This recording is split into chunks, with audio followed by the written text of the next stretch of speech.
Imagine your house is on fire. The fire truck pulls up, but the captain doesn't grab a hose. He walks up to you while your living room burns and hands you a contract. He says, I will put out the fire, but only after you sell me the house for 10% of what it's worth. If you say no, we let it burn. This sounds illegal, but 2,000 years ago, this was the business model of Marcus Crassus, the richest man in Roman history. Crassus owned half of Rome because he understood one rule. When there is blood in the streets, or in his case, fire, you don't run away. You buy. Today, I'm going to show you how the fire sale method works and how you can use it ethically to build your own empire without burning anything down. Welcome to the Empire Ledger, where we analyze the business strategies of history's greatest tycoons. Join us to this amazing journey and subscribe for more stories.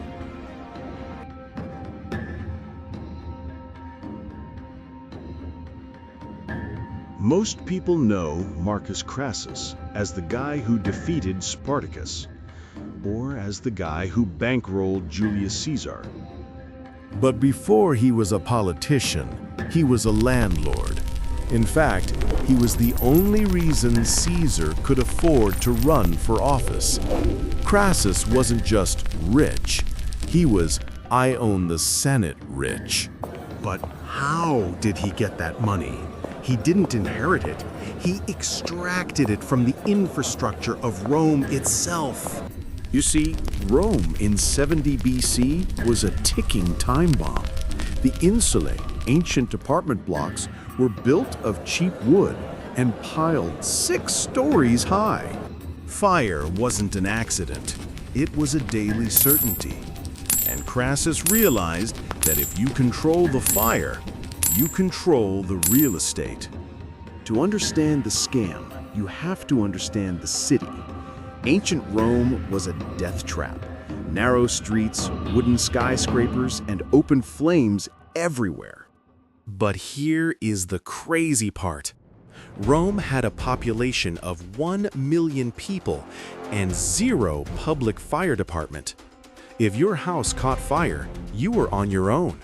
Enter Marcus Crassus. He didn't see a tragedy, he saw a monopoly. He went to the slave markets and bought 500 men. But he didn't buy fighters, he bought architects and master builders. This wasn't just a fire brigade, it was a high-speed construction crew. Here is how the transaction worked. When a fire started, Crassus would arrive in a chariot. He wouldn't lift a finger. He would just wait. As the flames got higher, the price got lower. The owner is watching his life savings turn to ash. He is panicked. He is irrational. That is when Crassus strikes. Sell it to me for pennies, he would say, and I will save it. Refuse, and you lose everything. Most people sold. The moment the ink was dry, his 500 men went to work. They extinguished the fire and, this is the genius part, they rebuilt the damage immediately. Often, he would rent the house back to the original owner for a massive monthly fee. He did this thousands of times. He ended up owning most of the city. Historians estimate his net worth was equal to the entire annual budget of the Roman treasury. Adjusted for inflation, that is $200 billion. Now, let's be clear. Crassus was a villain, and extortion is illegal. But if you strip away the arson and the blackmail, the financial mechanism he used is perfectly legal. In fact, it is the fastest way to build wealth in real estate today. Crassus understood the concept of liquidity premium. When a seller has an asset, the house, but 0 cash, liquidity, to solve an immediate problem, the fire, the value of that asset plummets. Today, we don't look for fires, we look for financial distress. This includes pre-foreclosures, tax liens, or divorce settlements. These are sellers who need cash now, not in 6 months. This is the business model of wholesaling. You act as the fire brigade. You sign a contract to buy the house for $200K when it's worth $300K fixed up. You provide speed and certainty. But Crassus didn't just find the deals. He had a second cheat code, vertical integration. Remember those 500 architects? Because he owned the labor force, he didn't have to pay market rates for repairs.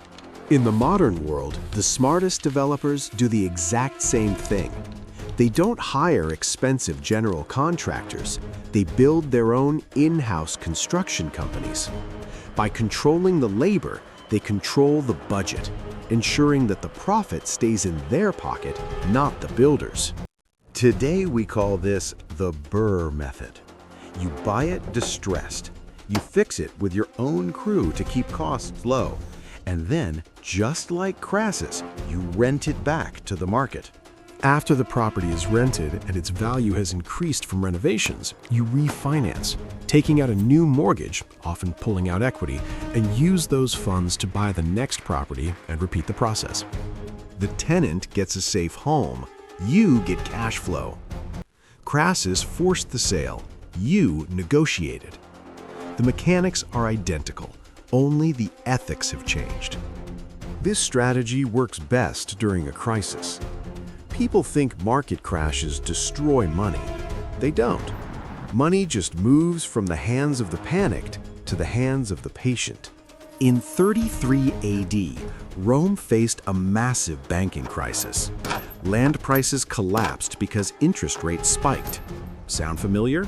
It's exactly what happened in the 2023-2024 commercial real estate market. Warren Buffett did a Crassus in 2008. When Goldman Sachs was burning down, Buffett stepped in with $5 billion. He saved them, but he demanded massive preferred stock dividends in return.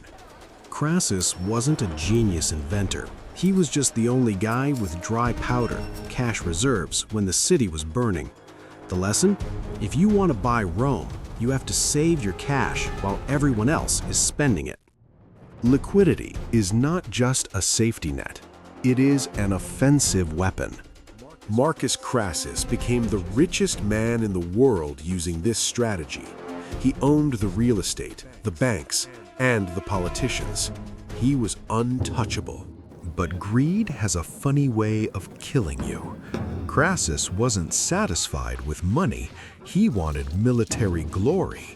So he invaded Parthia, modern Iran. He lost.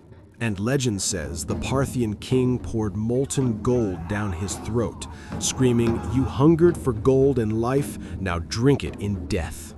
So, what is the lesson of the burning of Rome? Financially, the lesson is liquidity. Crassus proved that the person holding cash when the world is burning becomes the king. Wealth transfers from the unprepared to the prepared. But ethically, the lesson is service.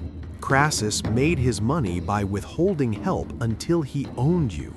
That is why history remembers him as a monster. No price is too high for my ambitions. Subscribe for more stories, and if you enjoyed this, give it a like, and stay tuned for the next video.